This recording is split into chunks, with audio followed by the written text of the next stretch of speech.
कमाल हो गया, आंटी को एक नया घर मिल गया। जी हाँ, आंटी करप्शन। उन्होंने 15 नवंबर 2023 को मोमिनाबाद टाउन का रुख किया और यहाँ पर दस्तखत आप देख सकते हैं, चिड़िया बैठी हुई है, मोहम्मद और सरदारी इंस्पेक्टर एंटी करप्शन। कोई बात नहीं, इन्होंने बड़ी मुर्गी पकड़ ली है। जी हाँ, हम आपको बताते हैं। इन्होंने कहा कि कंप्लेंट आई है हमारे पास मुश्ताक अहमद सोमरो जो ग्रेड 17 के हैं और मोहम्मद अवैस जो ग्रेड 16 से ताल्लुक रखते हैं, काउंसिल एम्प्लॉइज हैं, और इनके लिए कहा गया है कि फेक अपॉइंटमेंट है, फेक सर्विस बुक है और दीगर भी इन पे लवाजमात है। जी हाँ, चीरन चूरन चटनी भी आंटी को पता चल गई है और ये लेटर उन्होंने भेज दिया है और इसमें वाज़ेह तौर पर कहा है कि आप ये लोग जो हैं, जो उनके नाम लिए हैं सोमरो और अवैस, 21 नवंबर 2023 11 बजे हाजिर हो जाएं, लेकिन सारे लवाजमात लेके, यानी कि फिटनेस सर्टिफिकेट और उसके बाद एजुकेशनल सर्टिफिकेट, तालीमी ट्रांसफ़र, पोस्टिंग के ऑर्डर,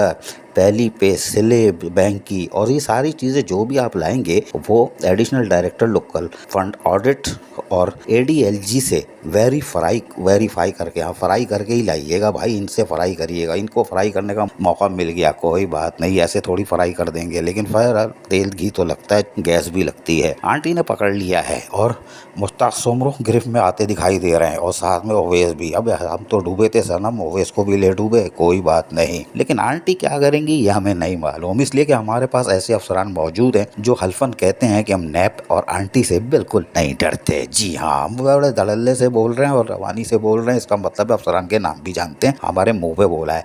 नैप एंटी करप्शन को हम नहीं मानते, ये कुछ भी नहीं है। और यकीनन वो कहते हैं कि आंटी पहले दिन आके दिखाती है, चौथे दिन यानी 21 को बुलाई है, 26 को मुस्कुरा रही होगी। बहरहाल अब ये फाइल खुल गई है, आंटी गुस्से में है, नाम भी बड़ा है जरदारी, कोई बात नहीं, सब पे भारी, लेकिन अब ये मोमिनाबाद में क्या होता है हमें नहीं मालूम। अजीज आरिफ, KBS बलियाती न्यूज़ कराची। ऐसी ही खूबसूरत वीडियोस फ्यूचर में हासिल करने के लिए रेड बटन पर क्लिक करके और बेल आइकॉन को प्रेस करके हम सबके सब्सक्राइबर बनना मत भूलिए।